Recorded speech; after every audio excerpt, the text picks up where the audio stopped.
కనుక దేవుని కార్యము నూతనపరచబడాలంటే ఫిలిప్పీ ప్రార్థన మందిరం యొక్క అనుభవం కావాలి. ఏంటి ఫిలిప్పీ ప్రార్థన మందిరం గురించి ఒక వాక్యం చదువుకున్నాం, చిన్న మాట. ప్రభువు సమీపంగా ఉన్నాడు. సిద్ధపడేవారు ఏ రీతిగా సిద్ధపడగలరో 7 విషయాలు చూసాం. మొదటిది, రక్షణ సమీపంగా ఉన్నది.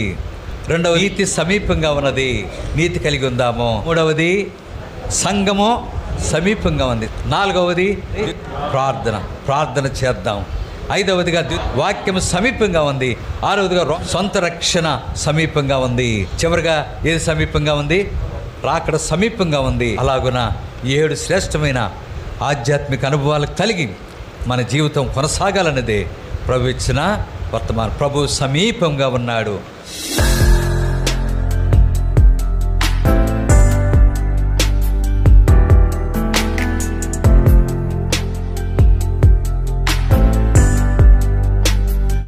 ఈ మధ్యాహ్నం దేవుని యొక్క వాక్యంలో నుండి హబక్కుకు 3వ అధ్యాయం, హబక్కుకు 3వ అధ్యాయం 2వ వచనం. హబక్కుకు 3వ అధ్యాయం 2వ వచనం. పాత నిబంధనలో పేజ్ నంబర్ 771. హబక్కుకు 3వ అధ్యాయం 2వ వచనం మధ్యలో ఉన్న మాట నాతో పలకండి. యెహోవా, సంవత్సరములు జరుగుచుండగా నీ కార్యము నూతనపరచుము. యెహోవా, సంవత్సరములు జరుగుచుండగా నీ కార్యము నూతనపరచుము. దేవుడు చదివిన ఈ మాటను దీవించి ఈ మధ్యాహ్న సమయంలో మనందరితో తన వాక్యం ద్వారా మాట్లాడనుగాక. ప్రార్థన చేసుకుందాం. యేసుదాస్ గారు ప్రార్థన చేయండి. ప్రార్థన.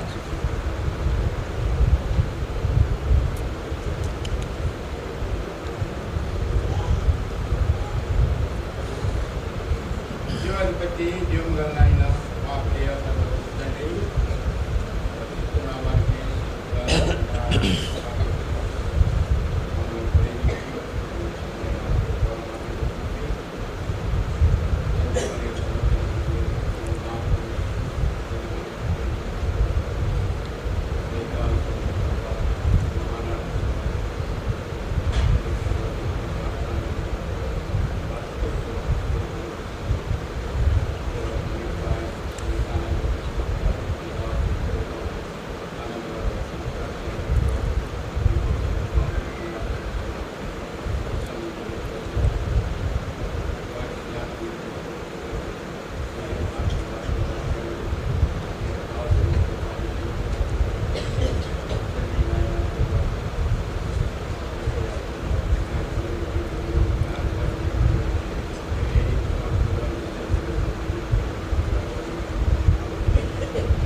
ఆమేన్.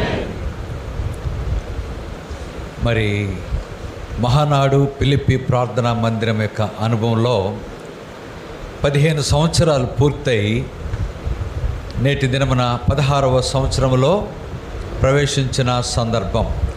అలాగున గడిచిన 15 సంవత్సరాలు ఫిలిప్పీ ప్రార్థనా మందిరంలో దేవుడు ఎన్నో కార్యములు జరిగిస్తూ తన నామాన్ని మహింపరుచుకుంటూ సంఘాన్ని ఆస్వాదించిన విధానాన్ని బట్టి దేవునికి ఎంతో కృతజ్ఞతాస్తుతులు చెల్లించవలసిన వారు ఉంటున్నాం.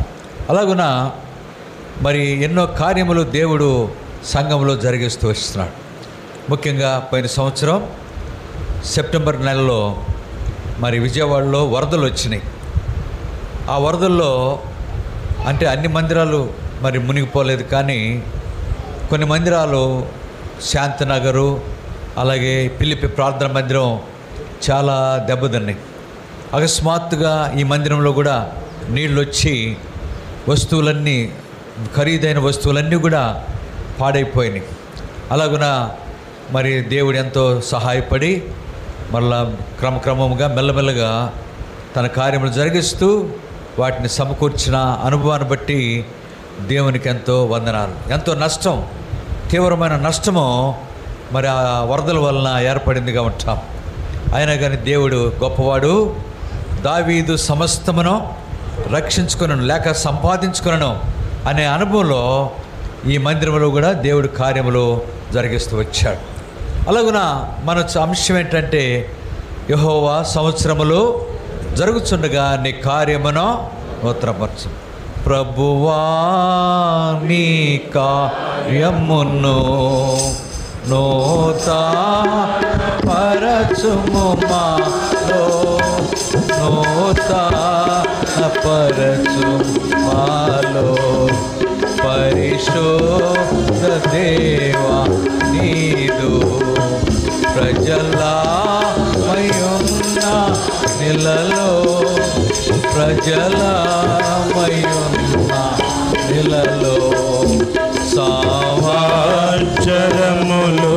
జరుగు చుండాగనే సత్యదేవా, సంవత్సరములు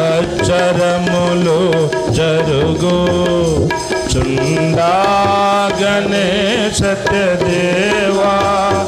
విలువైన నీదు కార్యమును, విలువైన నీదు కార్యమును తెలియజేయుము మాకు, తెలియజేయుము మాకు. ప్రభువా నీ కార్యమును నూతనపరచుము మాలో, నూతనపరచుము మాలో. పరిశుద్ధ దేవా నీకు ప్రజలమయున్న మిలలో, ప్రజలమయున్న మిలలో. కనుక సంవత్సరములు జరుగుతుండగా నీ కార్యము నూతన పరచం. అలాగున పిలిపి ప్రార్థన మందిరం యొక్క అనుభవంలో దేవుని కార్యములు నూతనపరచబడి సంఘము ఆశీర్వాదకరమైన అనుభవంలో ప్రభు రాకడ కొరకై సిద్ధపడటానికి దేవుడే సహాయం చేసేవాడు ఉంటాడు. అలాగున మరి దేవుని కార్యము సంఘములో నూతనపరచబడి సంఘము క్షేమాభివృద్ధి పొందుట కొరకై మరి ఏ అనుభవం కలిగి ఉండాలో ఈ మధ్యాహ్నం ఆ వాక్యాన్ని మనం ధ్యానం చేద్దాం. పిలిపి ప్రార్థన మందిరం, పిలిపి ప్రార్థన మందిరం యొక్క అనుభవం ఈ దినాల్లో ఎంతైనా అవసరం. ఏంటి ఆ పిలిపి ప్రార్థన మందిరం యొక్క అనుభవం అంటే, అపొస్తలుడైన పౌలు పిలిపి సంఘానికి ఉత్తరం వ్రాస్తూ మరి ఆయన రాసిన పత్రికలో ఒక శ్రేష్టమైన మాట ఈ మధ్యాహ్నం మనం ధ్యానం చేద్దాం. పిలిపి పత్రికలో ఉన్న శ్రేష్టమైన మాట ఏంటో మనం జ్ఞాపకం చేసుకుందాం. అపొస్తలుడైన పౌలు పిలిపిలకు రాసిన పత్రిక 4వ అధ్యాయం, పిలిపిలకు రాసిన పత్రిక 4వ అధ్యాయం 5వ వచనం 2వ లైన్లో ఉన్న చివరి మాట. పిలిపిలకు రాసిన పత్రిక 4వ అధ్యాయం 5వ వచనం చివరి మాట. క్రొత్త నిబంధనలో పేజ్ నంబర్ 180, పేజ్ నంబర్ 180. పిలిపిలకు రాసిన పత్రిక 4వ అధ్యాయం 5వ వచనం 2వ లైన్లో ఉన్న చివరి మాట. నాతో పలకండి అందరూ. ప్రభువు సమీపముగా ఉన్నాడు. ప్రభువు సమీపంగా ఉన్నాడు. ఇది ఎంతో శ్రేష్టమైన మాటగా పిలిపి పత్రికలో వ్రాయబడిందిగా ఉంటుంది. పౌలు ఫిలిప్పి సంఘాన్ని హెచ్చరించాడు. కనుక ప్రభు సమీపంగా ఉన్నాడు అంటే, ప్రభు సమీపంగా ఉన్నాడంటే ఆయన రాకడ సమీపంగా ఉన్నది. ప్రభు అతి త్వరలో ఆయన మధ్యాకాశమునకు రాబోతున్నాడు. ప్రభు రాకడ దినాల్లో మనం ఉంటున్నాం. ప్రభు రాకడకు నెరవేరవలసిన సూచనలన్నీ కూడా నెరవేరిపోతూ ఉన్నాయి. అంచె దినాల్లో ఉన్నాం. ప్రభు ఏ సమయంలోనైనా రావచ్చు. ఆయన రాకడ సమీపముగా ఉన్నది. అందువల్లనే ప్రభు సమీపంగా ఉన్నాడంటే ఆయన రాకడ చాలా సమీపంగా ఉన్నది. అందువలన ఆయన రాకడ సమీపంగా ఉన్నది కనుకనే మనం ఏం చేయాలా? ఎత్తబడాలి. ఆయన మధ్యాకాశానికి వచ్చినప్పుడు మనం ఎత్తబడాలి. ఎత్తబడే అనుభవంలో మనము సిద్ధపడాలి. ఇది చాలా అవసరమైన మరి హెచ్చరికగా ఉంటాం. అందుకని ఒక భక్తుడు మరి శ్రేష్టమైన పాట వ్రాశాడు. ఆ పాట మళ్ళీ ఒకసారి పాడుకుందాం. వచ్చిన వారందరూ కూడా కలిసి పాడండి. రాజులకు రాజైన యేసు ప్రభు రానయ్యున్నాడు. రాజులకు రాజైన యేసు ప్రభు రానయ్యున్నాడు. ఎత్తబడెదవా లేక విడువబడెదవా? ఎత్తబడెదవా లేక విడువబడెదవా? రాజులకు రాజైన యేసు ప్రభు రానయ్యున్నాడు. రాజులకు రాజైన యేసు ప్రభు రానయ్యున్నాడు. కనుక రాజులకు రాజైన యేసు ప్రభు రానయ్యున్నాడు. రెండవ లైన్లో ఎత్తబడేదవా లేక విడువబడేదవా? కనుక ప్రభు మధ్యాకాశానికి వచ్చినప్పుడు ఎత్తబడితే అది ఎంతో మనకు మేలుకరం. అదే విడువబడితే అంతకంటే ఘోరమైన పరిస్థితి ఇంకొకటి లేదు. దేవుని బిడ్డలంగా దేవుని మందిరానికి వస్తూ దేవుని వాక్యమని రక్షించబడి బాప్తిసం తీసుకొని అలాగున కొనసాగుతున్న మనం ప్రభు బలలో పాల్పొందుచు చివరికి విడవబడితే అది ఎంతో తీవ్రమైన నష్టకరమైన పరిస్థితి. అందువల్లనే ప్రతి ఒక్కరూ ఈరోజు ఫిలిప్పి ప్రార్థన మందిరానికి వచ్చిన ప్రతి ఒక్కరూ కూడా ఎత్తబడే అనుభవంలో వారు ఉండాలి. ప్రతి ఒక్కరు ఉండాలి. ఎత్తబట్టు కొరకై సిద్ధపడాలి. కనుక సిద్ధపట్టు కొరకై ఇప్పుడు మనం చదువుకున్న వాక్య ప్రకారం ప్రభువు సమీపముగా ఉన్నాడు. ఆయన రాకడ సమీపంగా ఉన్నది. ఆయన రాకడ సమీపంగా ఉన్న దినాల్లో మనకు కొన్ని ఎత్తబడే అనుభవం కొరకై కొన్ని సమీపంగా ఉన్నాయి. అవి ఏమైతే సమీపంగా ఉన్నవో వాటిని మనం కలిగి ఉండడం ద్వారా ప్రభు ఎప్పుడొచ్చినా ఏ సమయంలో వచ్చినా ఎత్తబడే అనుభవం మనం కలిగిన వారంగా ఉంటామో అనేదే శ్రేష్టమైన హెచ్చరిక. అందువలన ఈ మధ్యాహ్నం 7 వాక్యములు మనం జ్ఞాపకం చేసుకుందాం. మనం ఎత్తబడేట కొరకై మనం సిద్ధపడాలి. సిద్ధపడట కొరకై మనకు సమీపంగా ఉన్న లక్షణాలను మనం కలిగిన వారంగా ఉండాలి. ఏమి సమీపంగా ఉన్నాయి? మనకు ప్రభు రాకడ సమీపంగా ఉన్నగా మనం సిద్ధపట్టు కొరకై మనకు కొన్ని శ్రేష్టమైన ఆధ్యాత్మిక అనుభవాలు అవి అనుగ్రహించబడినవి 7. వాటిని మనకు అవి సమీపంగా ఉన్నాయి. వాటిని మనం కలిగిన అనుభవంలో మన జీవితాలు సిద్ధపడేవిగా ఉంటున్నాయి.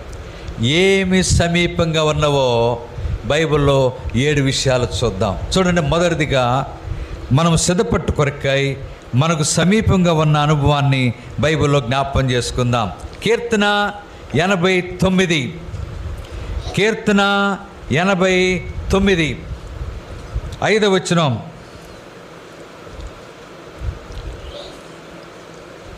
కీర్తన 85 9వ వచనం. కీర్తన 85 9వ వచనం.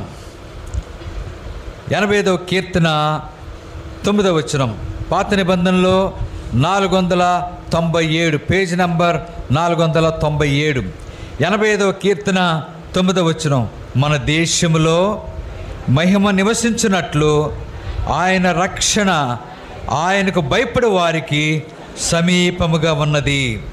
కనుక మనము ఎత్తబడట కొరకై సిద్ధపడాలి. మనము సిద్ధపడాలంటే మనల్ని సిద్ధపరిచే మొదటి అనుభవం ఏదంటే అది సమీపంగా ఉంది. ఏంటి సమీపంగా ఉన్నది? రక్షణ. దేవునికి స్తోత్రం. ఇక్కడ కూర్చున్న అనేకులము దేవుని ప్రజలమైన మనం రక్షణ అనే అనుభవంలో జీవిస్తున్నాము.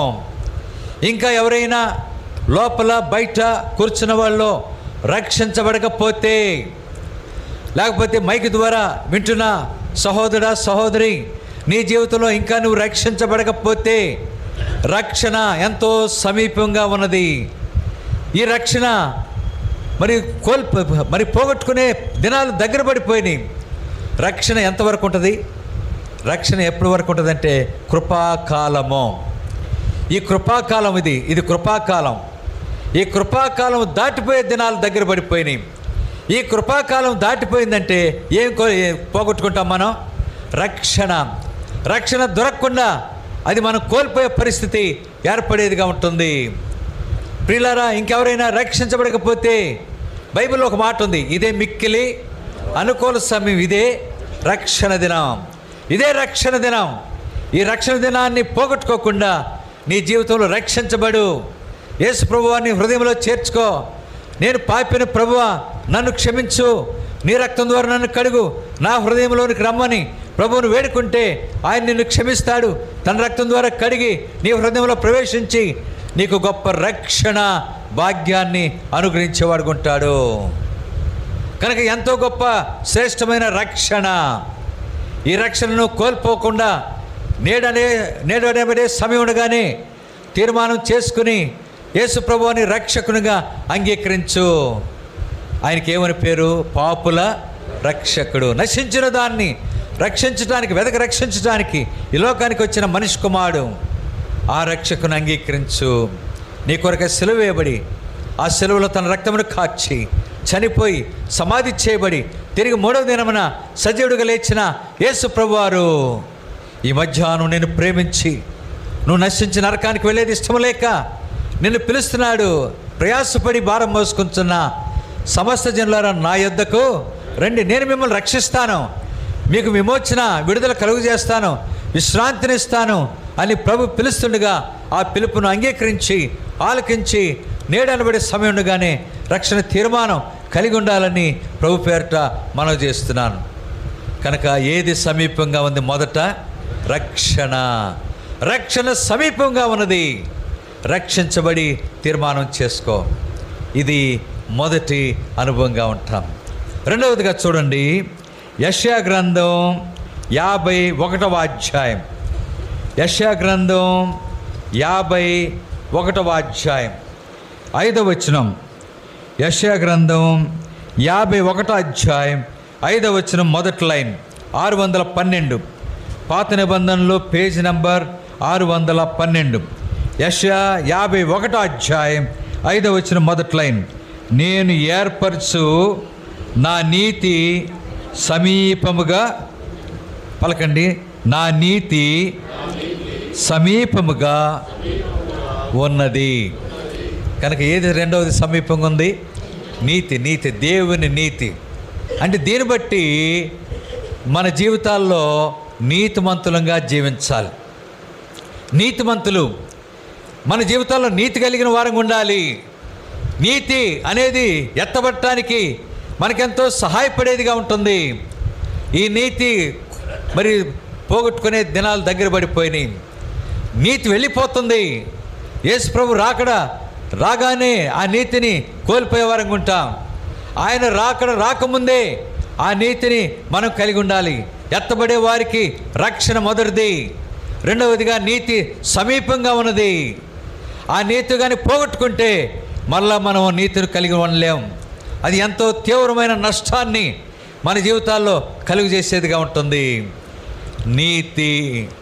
నీతి యొక్క అనుభవంలో దానికి సంబంధమైన మాట ఒకటి ఉంది. ఏంటి ఆ మాట అంటే విశ్వాసం. బైబిల్ ఒక మాట ఉంది, నీతిమంతుడు విశ్వాసం మూలముగా జీవించును.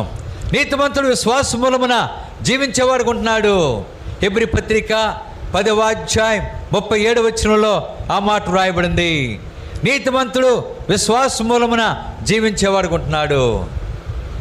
ప్రియులారా, నీతి ఎంతో అవసరమైంది. అందుకని యోబు ఒక తీర్మానం చేసుకున్నాడు, నా నీతిని విడవక నేను గట్టిగా పట్టుకుంటాను. నా నీతిని విడవక. యోబు గ్రంథం 27వ అధ్యాయం 6వ వచనంలో ఆ మాట వ్రాయబడింది. యోబు 27:6వ వచనంలో నా నీతిని విడువక నేను దాన్ని గట్టిగా పట్టుకుంటాను. ఎందుకంటే నీతిగాన్ని నేను కోల్పోతే నా జీవితం నేను ఎత్తబడలేను, ప్రభు సన్నిధిలో ప్రవేశించలేను. ఎల్లప్పుడూ నేను నీతిమంతుడిగా జీవించాలి. ఆ నీతి ద్వారా కలిగే విశ్వాసంలో నేను కొనసాగాలి. అందుకని బైబిల్ ఒక మాట ఉంది, మనుష్య కుమారుడు వచ్చే దినాల్లో ఏముండ కనుగొన్నానంది బైబిల్లో, విశ్వాసముండ. లోక 18:8 విశ్వాసముండ కనుగొనునా. అనేకులు నీతి విశ్వాసమును పోగొట్టుకునే పరిస్థితి సాతాను కలుగు చేసేవాడుకుంటున్నాడు. అందుకని బైబిల్ ఒక మాట ఉంది, ప్రకటన 22:11 వచనం. ప్రకటన 22:11 వచనంలో నీతిమంతుడు ఇంకనో నీతిమంతుడుగానే ఉండును. నీతిమంతుడు ఇంకనో నీతిమంతుడుగానే ఉండును. అలాగున నీతి ద్వారా మనం ఎత్తబడే అనుభవంలో మనం జీవించేవారు ఉంటాము. నీతి సమీపంగా ఉన్నది. ఆ నీతిని విడువక గట్టిగా పట్టుకో. నీతిమంతులుగా జీవిద్దాం, నీతిలో కొనసాగుదాం. అలాగున మన పితరులు, బైబిల్లో ఉన్న భక్తులు నీతి కలిగిన వారుగా వారు ఎంతో చక్కగా జీవించారు. అందుకని బైబిల్లో ఒక మాట ఉంది, అబ్రహాము గురించి ఏం రాయబడింది? అబ్రహాము యెహోవాను నమ్మెను, అది అతనికి నీతిగా ఎంచబడెను. అబ్రహాము యెహోవాను నమ్మెను, అది అతనికి నీతిగా ఎంచబడెను. అలాగున నీతి కలిగి వారు కొనసాగుతూ వచ్చారు. మొదట ఏది సమీపంగా ఉంది? రక్షణ. గుర్తుపెట్టుకోండి, రక్షణ సమీపంగా ఉన్నది. రెండవది ఏది సమీపంగా ఉన్నది? నీతి సమీపంగా ఉన్నది. మూడవదిగా చూడండి ఏమి సమీపంగా ఉన్నదో. ఆదికాండం 19వ అధ్యాయం, ఆదికాండం 19వ అధ్యాయం 20వ వచనం, పాత నిబంధనలో పేజ్ నంబర్ 13, ఆదికాండం 19వ అధ్యాయం 20వ వచనం. ఇదిగో పారిపోవుటకు ఈ ఊరు సమీపములో ఉన్నది, అది చిన్నది, నన్నెక్కడికి తప్పించుకొని పోనిమ్ము. ఈ ఊరు సమీపములో ఉన్నది, అది చిన్నది. కనుక ఊరు చిన్నది. అలాగే లోకములో ఇంకొకటి ఉంది చిన్నది. ఏది చిన్నదంటే సంఘము. సంఘము చిన్నది. కనుక లోకంలో సమాజాలు పెద్దవి, అనేక సమాజాలు ఉన్నాయి, కొన్ని వేల మంది ఉంటారు. కానీ దేవుని సంఘములో ఎంతమంది ఉంటారు చెప్పండి? చిన్నది. చిన్న దాంట్లో కొద్దిమంది మాత్రమే ఉంటారు. ఈరోజు ఫిలిప్పీ ప్రార్థన మందిరంలో కొద్దిమందిగా మనం చేరి ఉంటున్నాం. లోకంలో ప్రజలు ఎంతోమంది అనేక స్థలాల్లో ఉంటున్నారు. సంఘము చిన్నది, ఆ సంఘము సమీపంగా ఉన్నది. ప్రియులారా, ఈరోజు సంఘము మనకు సమీపంగా ఉంది. ఈ ప్రాంతంలో అనేకులు మరి మందిరానికి చుట్టూ ఉన్నారు, ఎంతోమంది ఇళ్ళ దగ్గర ఉన్నారు.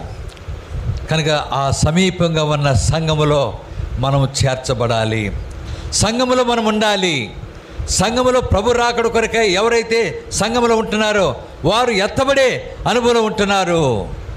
ప్రియులారా, సంఘము చిన్నది, సంఘము సమీపంగా ఉన్నది, మన ఇంటి దగ్గరే ఉన్నది. అందువల్లనే మహానాడు ఉన్న మరి దేవుని ప్రజలమైన మనం మందిరానికి వస్తున్నామా? చిన్నది సంఘం, సంఘంలో మనం చేరాలి. అందుకని పాడతాం, పాట మాత్రం చాలా చక్కగా పాడతాం. అందరికి వచ్చిన పాటే పాడతాం. ఏం పాట? క్రీస్తేసు ప్రభు తన రక్తమిచ్చి కొన్నటి సంఘమునా ఎవరు చేరెదరో వారి ధన్యులు, పరలోకమే వారిది. ఎవరు చేరెదరో వారి ధన్యులు, పరలోకమే వారిది. ఎవరు చేరెదరో వారే ధన్యులు, పరలోకమే వారిది. కనుక ఒకవేళ ఫిలిప్పీ ప్రార్థన మందిరానికి రావచ్చు, మంచిది, చాలా సంతోషం. అయ్యో మేము సంఘంలోనే ఉన్నాంగా అనొచ్చు. సంఘంలో ఉన్నాం, కానీ సంఘంలో 4 అనుభవాలు ఉన్నాయి. ఈ అనుభవాల్లో మనం ఉండాలి. చెప్తారా 4 అనుభవాలు ఏంటో సంఘంలో? అపొస్తల బోధ, సహవాసము, రొట్టె విరుచుట, ప్రార్థన. కనుక ఎడతెగక ఉండాలి. ఈ అనుభవం ఉంటేనే మనకు మేలు. కనుక ఆ సంఘం యొక్క అది సమీపంగా ఉన్నది, ఈ కార్యాలు సమీపంగా ఉన్నాయి. ఇంకో సంగతి, కొంతకాలం అయిన తర్వాత సంఘం కూడా మనం పోగొట్టుకుంటాం. సంఘం పోయిన తర్వాత సంఘంలో చేర్చబడాలంటే బైబిల్లో ఒక మాట ఉంది. ఆ రోజుల్లో రాబోయే దినాల్లోనంట చాలామంది దాక్కోవాలని కొండల దగ్గరికి పారిపోతారు. కొండల దగ్గరికి పారిపోతే కొండలు కూడా ఏమైపోతాయి అంట, లేకపోతే సంఘం అబ్బో మేము సంఘానికి వెళ్ళాము, మేము ఎంతో చక్కగా సంఘంలో ఉన్నాము, మరి ఎన్నో పనులు చేశాం, మంచిదే, కానీ సంఘం యొక్క అనుభవం ఉన్నదా మీకు అని ప్రభు అడిగితే సమాధానం ఏంటి? సంఘం యొక్క అనుభవం ఏంటి? వాక్యము, ప్రార్థన, సహవాసము, ప్రభు యొక్క బల్ల. ఈ అనుభవంలో మనం ఉండాలి. అలాగే ఇప్పుడు సమీపంగా ఉన్నాయి, సంఘం సమీపంగా ఉంది. ఆ సంఘం యొక్క అనుభవంలో ఎల్లప్పుడూ ప్రభు రాకడ వరకు కూడా మనం కొనసాగాలి. చాలామంది సంఘాన్ని ఏం చేస్తున్నారంట, కొంతకాలం వస్తున్నారు, మళ్ళీ కనపడరు వాళ్ళు. ఏం సంగతి, పలానోళ్ళు వచ్చేవాళ్ళు కదా క్రమంగా, ఏంటి రావట్లేదంటే మానేశారు, మరి ఎక్కడికి పోతున్నారో కూడా మాకు తెలియట్లేదు. కనుక సంఘాన్ని ఏం చేయకూడదంట, మనం విడిచిపెట్టకూడదు. సంఘం యొక్క అనుభవం ఎప్పుడు దాకా కొనసాగాల? ప్రభు రాకడ వరకు, లేక ఈ లోకంలో మనం జీవించే దినాలంత వరకు మనం ఆ సంఘం యొక్క అనుభవంలోనే కొనసాగాలి. ఇది సమీపంగా ఉంది. 3 చూసాం. మొదటిది ఏం సమీపంగా ఉంది? రక్షణ. రెండవది నీతి సమీపంగా ఉంది. మూడవది సంఘము సమీపంగా ఉంది. సంఘములో సభ్యులంగా సంఘ క్రమములో మనం పాల్పొందుతూ అలాగున మనం ప్రభు రాకడ కొరకై సిద్ధపడాలి. మనం చదువుకున్న అంశం ఏంటి? ఫిలిప్పీ పత్రిక 4:5 ప్రభువు సమీపముగా ఉన్నాడు. ఆయన సమీపంగా ఉన్నాడు కనుక మనం ఎత్తబట్టు కొరకై మనకు కొన్ని సమీపంగా ఉన్నాయి, 7 విషయాలు. కనుక రక్షణ సమీపంగా ఉంది, నీతి సమీపంగా ఉంది, మూడవది సంఘము సమీపంగా. తర్వాత చూడండి, ద్వితీయోపదేశకాండం 4వ అధ్యాయం. ద్వితీయోపదేశకాండం 4వ అధ్యాయం 7వ వచనం. ద్వితీయోపదేశకాండం 4వ అధ్యాయం 7వ వచనం. పాత నిబంధనలో 148, పేజీ నెంబర్ 148. ద్వితీయోపదేశకాండం 4వ అధ్యాయం 7వ వచనం. ఏలయనగా మనము ఆయనకు మొరపెట్టినప్పుడల్లా మన దేవుడైన యెహోవా మనకు సమీపముగా ఉన్నట్టు మరి ఏ గొప్ప జన్మనకు ఏ దేవుడు సమీపంగా ఉన్నాడు అంటే, ఇప్పుడు 4వదిగా సమీపంగా ఉన్న అనుభవం ఏంటంటే ప్రార్థన సమీపంగా ఉంది. మనం ప్రార్థన చేస్తున్నప్పుడు మన దేవుడు సమీపంగా ఉంటున్నాడు అంటే, మనం 4వదిగా ఏం సమీపంగా ఉంది మనకు? ప్రార్థన. అలాగే చూడండి, 145వ కీర్తన 18వ వచనం. కీర్తన 145 18వ వచనం. కీర్తన 145 18వ వచనం. కీర్తన 145 18వ వచనం. తనకు మొరపెట్టు వారికి అందరికీ, తనకు నిజముగా మొరపెట్టు వారికి అందరికీ యెహోవా సమీపముగా ఉన్నాడు. కనుక ప్రార్థన మనకు సమీపంగా ఉంది. ప్రార్థన సమీపంగా ఉన్నప్పుడు ఎల్లప్పుడూ మనం ఏం చేయాలా? ప్రార్థన చేయాలి. ప్రార్థన చేసేవారంగా ఉండాలి. ఎక్కడ ప్రార్థన చేయాలా? చాలామంది ఏమంటారంటే చెప్పనా, మేము ఇంట్లో చేసుకుంటే దేవుడు లేడా, దేవుడు ఎందా అని చెప్పి చాలామంది అట్లాంటి భావనలో ఉంటారు. ఇంట్లో ఉంటాడు రైటే, కానీ ఎక్కడ ఆయన నివసించే స్థలం ఏంటి? దేవుని మందిరం, ఆయన వాసస్థలం, అది దేవుని మందిరం. అందుకనే దేవుని మందిరంలో మనం ప్రార్థన చేయాలి, ప్రార్థించే అనుభవం మనం కలిగి ఉండాలి. సరే, ఇప్పుడు చాలామంది సేవకులు మరి అనుభవం కలిగిన వాళ్ళు ఇక్కడ ఉన్నారు.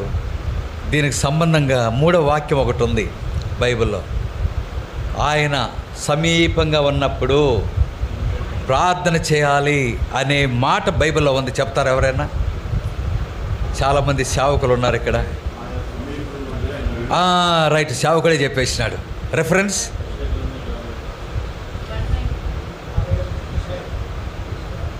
అది రాదు. సేవకులమైన మాకు రాదు. అయ్యో, ఎతుకుతారా? బైబిల్ అంతా ఎతుకుతున్నారు కొంతమంది. యెషయా గ్రంథం 55 అధ్యాయం 6 వచనం. యెషయా గ్రంథం 55 అధ్యాయం ఎవరైనా తీసిన చదవండి. యెషయా 55:6. యెహోవా మీకు దొరుకు కాలమందు ఆయన వెదకుడి, ఆయన సమీపంలో ఉండగా ఆయనను వేడుకొనుడి. ప్రార్థన సమీపంగా ఉన్నది. ప్రార్థించే మనస్సు మనం ఎల్లప్పుడూ కలిగిన వారు ఉండాలి. సంఘముతో కలిసి ప్రార్థన చేసే అనుభవం మనం కలిగిన వారు ఉండాలి. అప్పుడు కార్యములు బలంగా జరిగేవిగా ఉంటున్నాయి. సహోదరా, సహోదరి, ఎల్లప్పుడూ కూడా ప్రార్థన సంఘముతో కలిసి చేయుట సమీపంగా ఉంది. ప్రార్థన చేద్దాము అని అది ప్రార్థన వెళ్ళిపోయిన తర్వాత ప్రార్థించి ఇంకో సంగతి, ఒక దినం వస్తుంది. ఇది ఇప్పుడేమో ప్రార్థించే సమయం దగ్గర మనకు బాగా సమీపంగా ఉంది. ఒక దినం వస్తుంది ప్రార్థన చేయటానికి కూడా మనస్సు రాదు. మోకరించి ప్రార్థన చేద్దామంటే ప్రార్థనకు ఇష్టం ఉండదు. సాయితాను మనస్సు లేకుండా చేస్తాడు. ఆ రోజు ఎంత ప్రార్థన చేద్దామన్నా మనం ప్రార్థన చేయలేం. ఎప్పుడు చేయాలి మరి? ప్రార్థించే సమయం ఉన్నప్పుడే. ప్రభు మంచి సమయం ఇచ్చాడు. దేవుడు నీకు ఇచ్చిన సమయాన్ని ఏం చేస్తున్నాం? సహోదరులు చెప్పండి, వంట అయిపోయింది, సమయం అంతా ఖాళీగా ఉంది, ఏం చేద్దాం? చక్కగా టీవీ ముందు కూర్చొని ఇక సాయంత్రం దాకా మళ్ళీ వంట చేసేదాకా చూద్దామా? మరి ఏం చేద్దాం సమయంలో? ప్రార్థన. ప్రభు ప్రార్థన సమయం. దేవుడు నీకు సమయం ఇచ్చాడు. ఈ సమయం పోగొట్టుకుంటే మరలా మనకు వస్తుందో లేదో మనకు తెలియదు. కనుక దేవుడిచ్చిన సమయాన్ని, ప్రార్థన సమయం, ఆ ప్రార్థన సమయంలో ప్రార్థించు. నీ జీవితానికి ఎంతో మేలు, క్షేమం కలుగుతుంది. కుటుంబం ఆశీర్వదించబడుతుంది. సమస్యలన్నీ పోతాయి. దేవుడికి తగిన పరిష్కారాన్ని నీ కుటుంబంలో దయచేస్తాడు. కనుక 4వదిగా ఏం సమీపంగా ఉంది? ప్రార్థన సమీపంగా ఉంది. 5వదిగా చూడండి, ద్వితీయోపదేశకాండం 30వ అధ్యాయం. ద్వితీయోపదేశకాండం 30వ అధ్యాయం 14వ వచనం. ద్వితీయోపదేశకాండం 30వ అధ్యాయం 14వ వచనం. 171 పాత నిబంధనలు, పేజ్ నంబర్ 171. ద్వితీయోపదేశకాండం 30వ అధ్యాయం 14వ వచనం. నీవు దాన్ని అనుసరించుటకు ఆ మాట నీకు బహు సమీపంగా ఉన్నది, నీ హృదయమున నీ నోట. అదే ఏం సమీపంగా ఉందంట? మాట అనగా వాక్యము సమీపంగా ఉన్నది. కనుక ఈరోజు చక్కగా మనందరికీ వాక్యము ఎంతో సమీపంగా ఉంది, మన చేతుల్లోనే ఉంది. ఎల్లప్పుడూ ఇంట్లో మనకు ఏం కలిగి ఉంటాం చెప్పండి? అసలు నిజంగా మనం ఎంత గర్వించాలంటే దేవుని వాక్యం. ఇంట్లో చాలామంది మాకు ఆ వస్తువు, ఈ వస్తువు, లేకపోతే మంచి రకరకాలైన స్టవ్లు, ఫ్రిడ్జ్లు, కూలర్లు, ఇంకా అనేకమైన విపరీతమైన సామగ్రి ఇంట్లో ఉంటే వాటిలో మనం ఆనందిస్తాం. కానీ ఏది మనకు వాటికంటే శ్రేష్టమైనది ఏముంది? ఇంట్లో వాక్యం, బైబిల్ ఉంది. దీనిలో మనం అతిశయించాలా. దేవుని వాక్యం మన ఇంట్లో ఉందంటే ఎంత శ్రేష్టమైంది.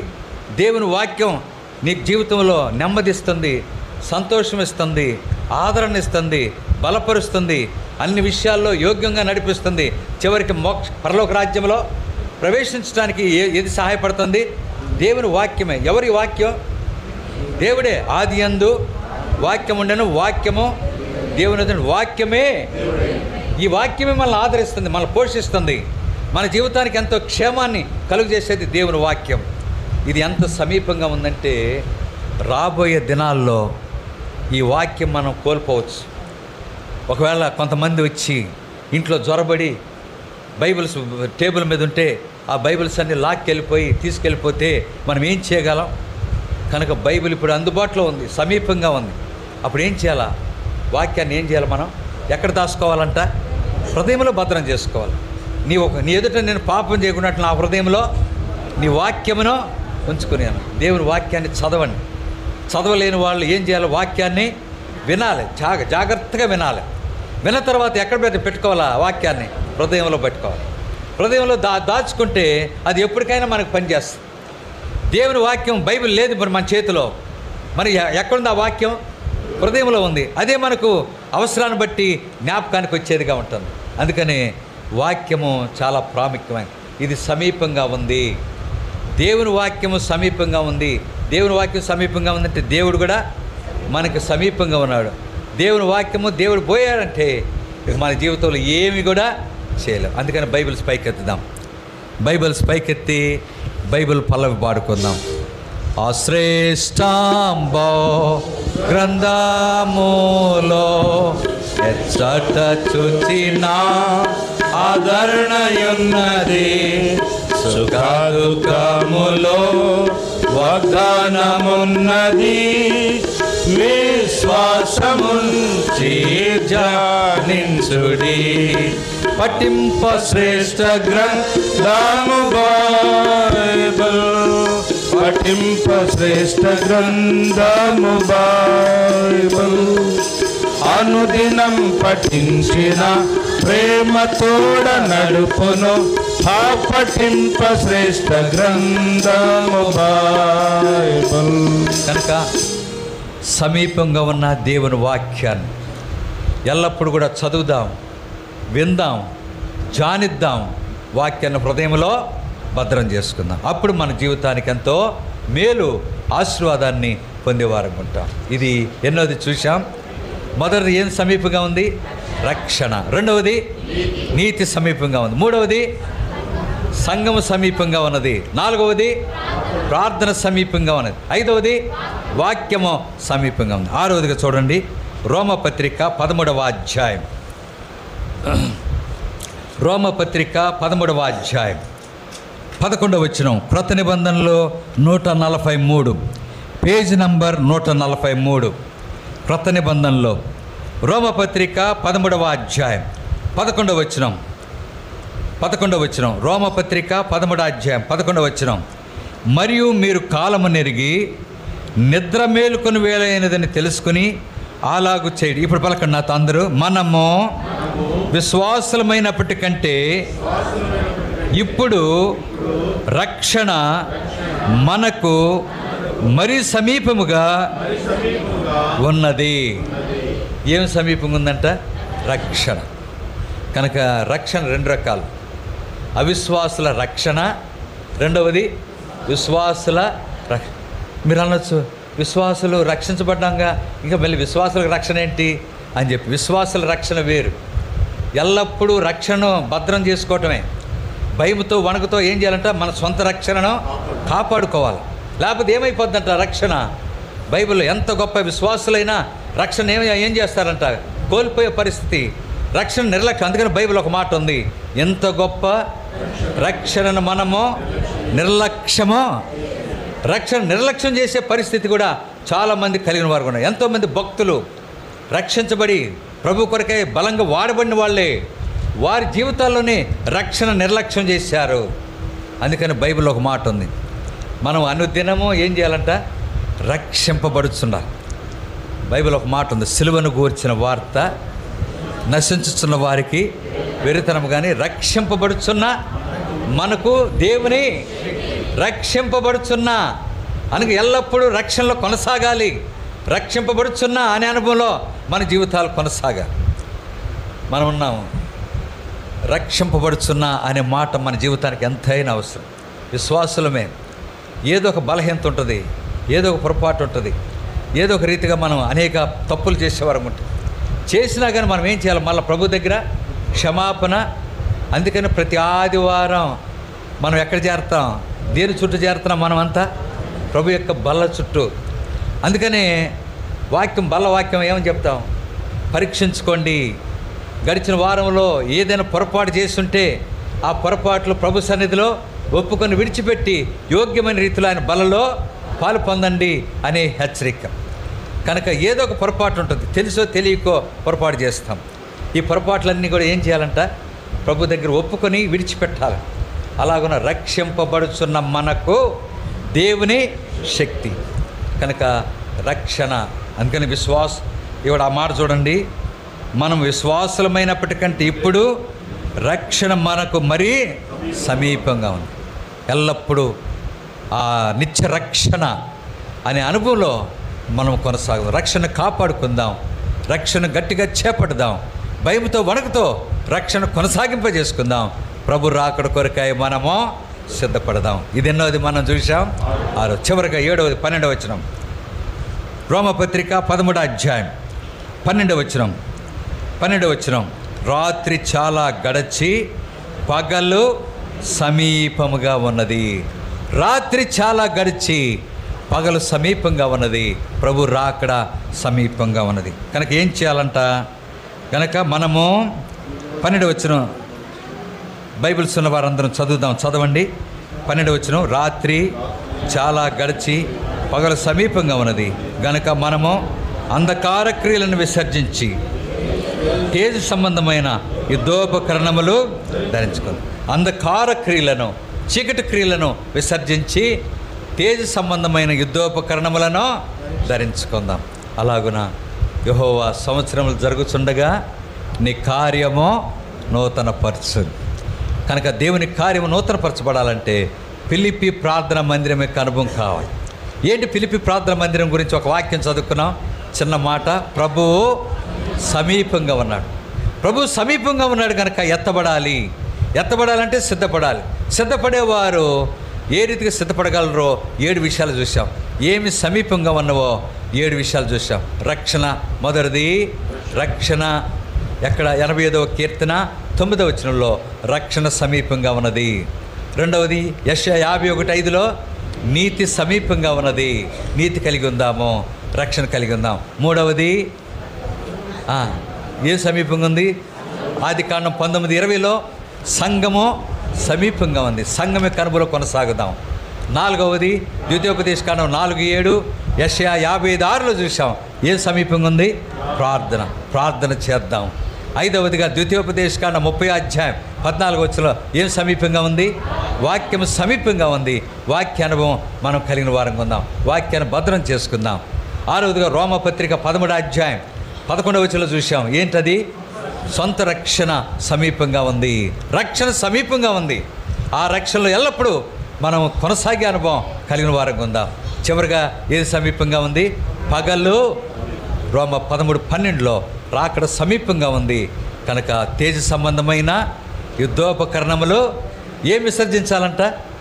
అంధకార క్రియలను, చీకటి క్రియలను విసర్జించి తేజ సంబంధమైన యుద్ధోపకరణములు ధరించుకుందాం. అలాగున 7 శ్రేష్టమైన ఆధ్యాత్మిక అనుభవాలు కలిగి మన జీవితం కొనసాగాలన్నదే ప్రభు ఇచ్చిన వర్తమానం. ప్రభు సమీపంగా ఉన్నాడు. ప్రభు రాకడ సమీపంగా ఉన్నది. ఆ రాకడ కొరకే మనము సిద్ధపడదాం గాక.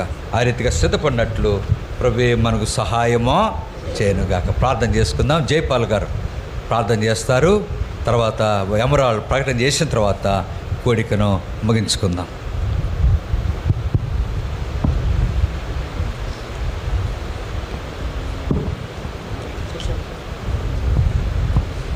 ప్రేమస్వరూపి పరిశుద్ధుడు అయిన ప్రభా, మీ ఘననామాన్ని బట్టి మీ స్తోత్రాలు, వందనాలు చెల్లించుకుంటూ వస్తున్నాం. మహానాడులో మీరు ఏర్పాటు చేసుకుంటూ వచ్చిన ఫిలిప్ ప్రార్థనా మందిరాన్ని బట్టి మీ స్తోత్రాలు, వందనాలు చెల్లించుకుంటూ వస్తున్నాం. పిలుపు సంఘం యొక్క అనుభవంలో దేవా ప్రభు సమీపంగా ఉన్నాడు అని మీరు సెలవిస్తున్న మీ మాటను బట్టి మీ స్తోత్రాలు నాయన. మరి మాకు సమీపంగా ఉన్న 7 అనుభవాలు మీరు తెలియజేస్తున్నారు.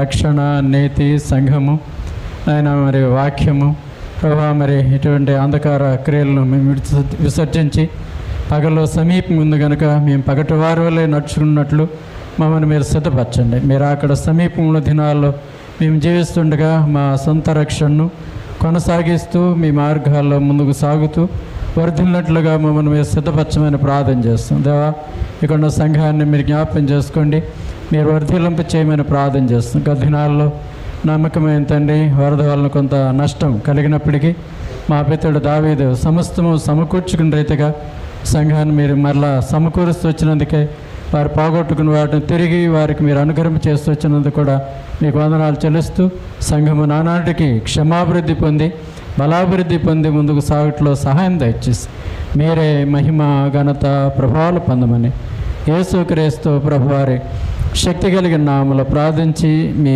సహాయం కొరకై వేడుకుంటున్నాం తండ్రి. ఆమేన్.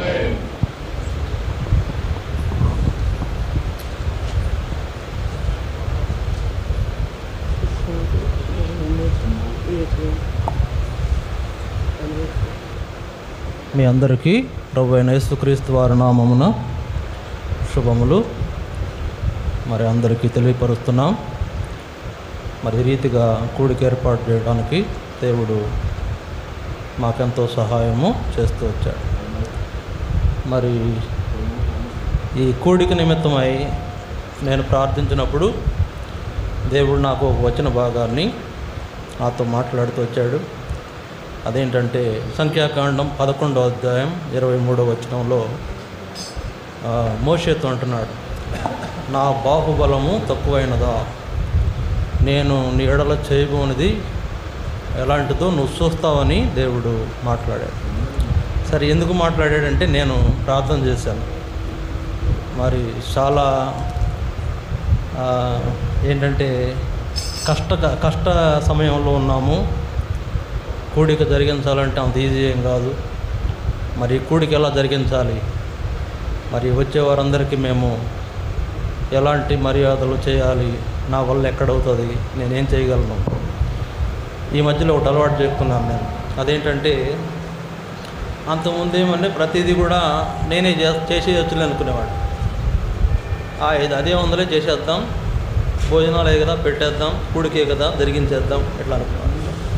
ఆయన ఏమన్నాడంటే సర్లే నీకంతా తెలుసు, నీకు బలం ఎక్కువ, చేసుకో అని వదిలేసేవాడు.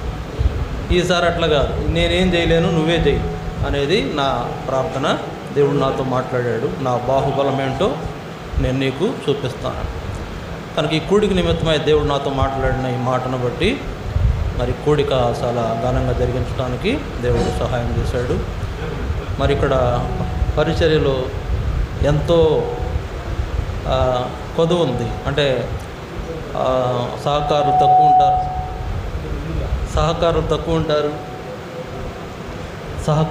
తక్కువ. నన్ను కాస్త అంటే ఏ పని చేయాలన్నా నేనే చేసుకోవాలి.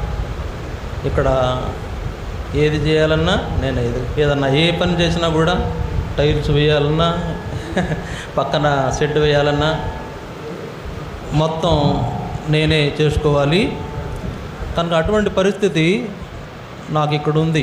సహకారులు వంటి ఎవరైనా ఉండి వస్తే బాగుంటుంది అనిపిస్తుంది, కానీ ఎవరు ముందుకు వచ్చేవాళ్ళు కాదు. కనుక అంత కొద్ది ఇబ్బంది అనిపించి ప్రార్థన చేసినప్పుడు దేవుడు నాకు మాట్లాడిన మాట అదే. అయితే గడిచిన కాలంలో పోయిన సంవత్సరం సెప్టెంబర్లో మరి మేము ఈ మందిరంలో వరద వచ్చేసింది. అరగరం పడుతుంది చూసారా, అరకంటే ఇంకొక అడుగు ఎత్తే బయట ప్రహరీ అంత ఎత్తు వరద వచ్చింది. ఇక్కడ ఈ పట్టణం అంతా మునిగిపోయింది. మా మందిరంలో సామాన్లు అన్నీ కిందే ఉన్నాయి, ఫ్లోర్ మీదే ఉన్నాయి, మొత్తం మునిగిపోయినాయి, ఒక్కడు కూడా లేదు. అయితే ఏంటి ప్రభువా, ఏంది కష్టాలు, మాకు ఇలాంటి కష్టం పెట్టామని ప్రార్థన చేస్తే దేవుడు ఒక వాక్యం మాట్లాడుతున్నాడు. ఏంటంటే మునుపటి కంటే అధికమైన మేలును మీకు కలుగు చేస్తాను. అక్కడ పెట్టాను వాక్యము, అదే మాట, ఆ వాక్యంలో ఆ కార్డులోనే దేవుడు మాట్లాడుతున్నాడు. మునుపటి కంటే అధికమైన మేలు. ఏంటి మేలు అంటే నేను చూశాను ఆ మేలు ఏంటో. మా సామాన్లన్నీ మునిగిపోయినాయి, పాడైపోయినాయి, పనికిరావు అనుకున్నాం. కానీ దేవుడి దయ వల్ల అన్నీ పనికొస్తున్నాయి. పనికిరావు అనుకున్నాయి, అన్నీ పనికొస్తున్నాయి. యాంప్లిఫైర్ పనికొస్తూ ఉంది. అయితే ఒక సహోదరుడు ముందుకొచ్చి యాంప్లిఫైరు ఒక బాక్స్ మాకు మరి సమర్పించుకుంటూ వచ్చారు. సర్లే అది వచ్చింది అనుకుని ఆ సమర్పడేటప్పుడు ఈ పాత యాంప్లిఫైర్ కూడా ఊరికి పెట్టి చూసాం, అది కూడా పనిచేస్తుంది. అదే కాదు, ప్రతిదీ కీబోర్డు అది పనిచేస్తుంది, అన్నీ పనిచేస్తున్నాయి. ఇంకా మా డోలకులు పోతే డోలకులు 2 పోయినాయి. పోతే ఏం చేయాలని ప్రార్థన చేస్తే ఒక ఆయన ముందుకు వచ్చి నేను ఇస్తానని ఒక తపల సమర్పించుకున్నాడు. కీబోర్డు పోయింది, ఏం చేయాలి ప్రభు అంటే ఒకళ్ళు ముందుకు వచ్చారు, కీబోర్డు నేను ఇస్తానని ముందుకు వచ్చారు. ఇట్లా ప్రతి ఒక్కరూ మరి మాకెంతో సహాయం చేశారు. అదే మునుపటి కంటే అధికమైన మేలు. పాత యాంప్లిఫైర్ చిన్నదైతే తర్వాత పెద్దది వచ్చింది, పాత కీబోర్డు చిన్నదైతే తర్వాత పెద్దది వచ్చింది. పాత డోలకులు పాత అయితే దానికి బదులు తపలా వచ్చింది. సాపలు పోయినాయి. ఎట్లా అప్పుడే కొన్నాం, 4 నెలలు ఎంత అయింది. ఈ సాపలు పోయినాయి ఏంటనుకుంటే మళ్ళీ సాపలు వచ్చేసినాయి. సరే, ఇంకా అంతేకాదు, టైల్స్ వచ్చేసినాయి. ఇట్లా ప్రతిదీ దేవుడు అనేక రీతులుగా సహాయం చేస్తూ వచ్చాడు.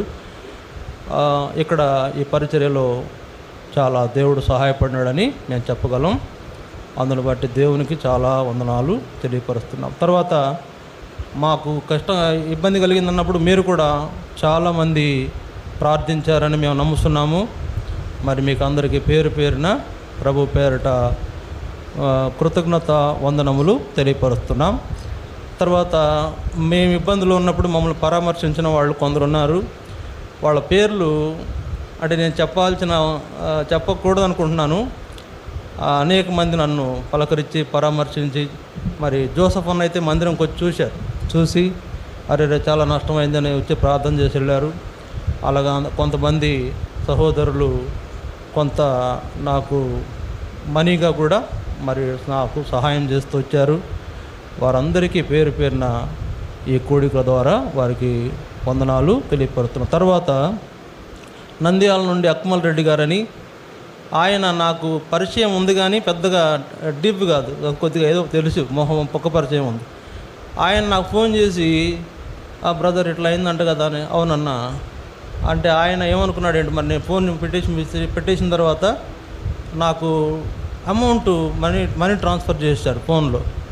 అంటే నాకు ఎందుకు చెప్తున్నానంటే అసలు నా మునుపటి కంటే అధికమైన మీరేంటనేది నాకు అట్లా అర్థమైంది. ఎవరో తెలియని వాళ్ళు కూడా నన్ను పట్టించుకొని నాకు సహాయం చేయడానికి ప్రభు వాళ్ళని వాడుకుంటూ వచ్చినాడు. అందరిని బట్టి నేను ప్రభువుకి ఎంతో వందనస్తుడిని అంటున్నాను. తర్వాత మా పరిచర్య కొరకు ప్రార్థన చేయండి. మాకు ఇక్కడ 30 అంతల అనుభవంలోనే ఈ పరిచర్య ఉంది. ఈ పరిచర్య 100 అంతల అనుభవంలోకి వెళ్ళాలని ప్రార్థన చేయండి. చాలా ప్రయాసం ఉంది, చాలా భారంగా పనిచేస్తున్నాం. మరి ఇక్కడ ప్రతి వారం ప్రార్థన కూడికలు జరుగుతాయి.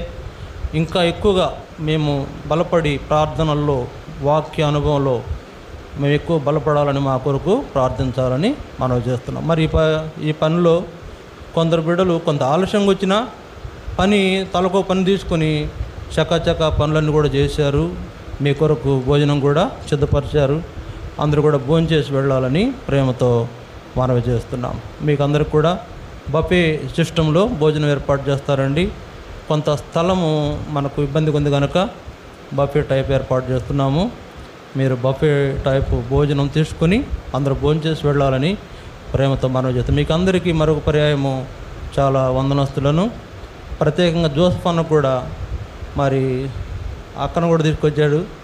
అందువల్ల అన్నకు కూడా చాలా వందనాలు. ఎందుకంటే మరి మన సహవాసంలో ఇలాంటి సహకారం నాకు మీ ద్వారానే కాదు, జోసఫ్ అన్న ద్వారా కూడా అలాంటి సహకారాన్ని దేవుడు నాకు ఇచ్చాడు కనుక ఆ విషయంలో కూడా మీకు అందరికీ అన్నకు కూడా వందనాలు తెలియపడుతుంది. మీకు అందరికీ చివరి ప్రార్థన తర్వాత బయట బఫే టైప్ ఏర్పాటు చేశారు. పిల్లలు సర్వింగ్ చేస్తారు. మీరు అందరూ కూడా భోజనం చేసి వెళ్ళాలని ప్రేమతో మనవి చేస్తున్నాం.